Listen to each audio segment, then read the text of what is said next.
we're going to stay behind, right? So, uh, the cap says legacy starts at home. The reason legacy starts at home is because it starts with the people who you care about and who you love. It starts in that environment and how much they enjoy being with you and how much they enjoy having you around. And so when we start talking about investing, I'm not just talking about investing money.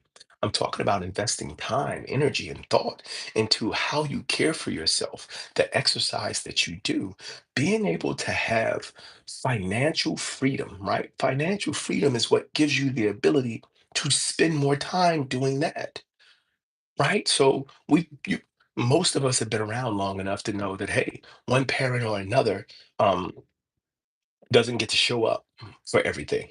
Like only mommy gets to take the kids, gets to go to the kids' plays. Only mommy gets to be around for pool parties and birthday parties. Only mommy gets to be around for school events, right? So we're not able to be a part of our entire children's lives. You want to know why a lot of marriages end up in failure? More people divorce over finances than they do over anything else.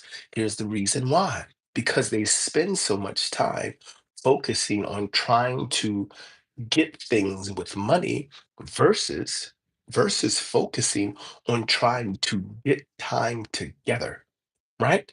And so because the finances is what's most important, they focus on acquiring it and spending it versus focusing on whatever provides us with the means to be able to spend time getting to know each other, getting to spend time appreciating each other, getting to spend time living with each other because we're walking out of the house, we're living on our jobs, and we're coming home to rest.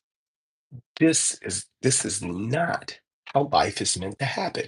And the only way to change it, the only way to change it is we need to start to work on ourselves and start to understand that living our life requires for us to actually live our life. You spend 8 to 10 hours on your job. You spend an hour to an hour and a half traveling. You said, man, I finally got income that I can appreciate. I finally am making enough money to take care of my family.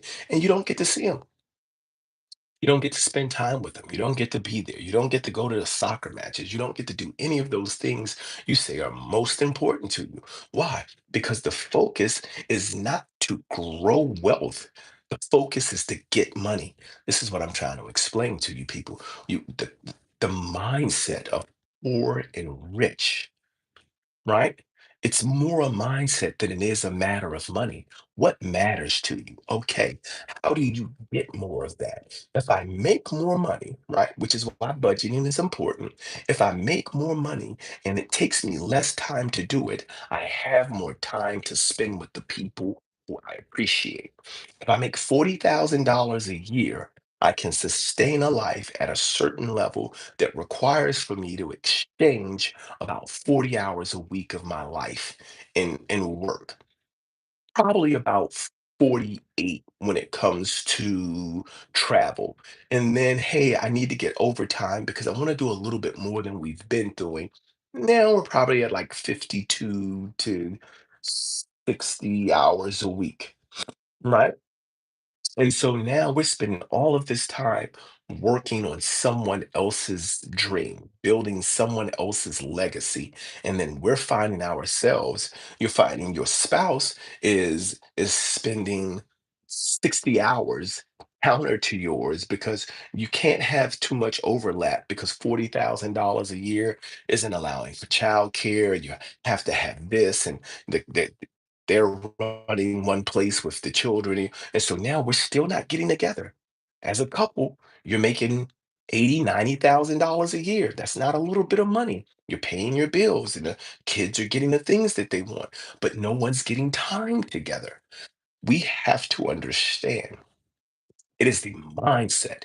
When we make living most important, we figure out that amassing wealth and amassing financial income or establishing uh, a financial base allows us to do so in a higher level.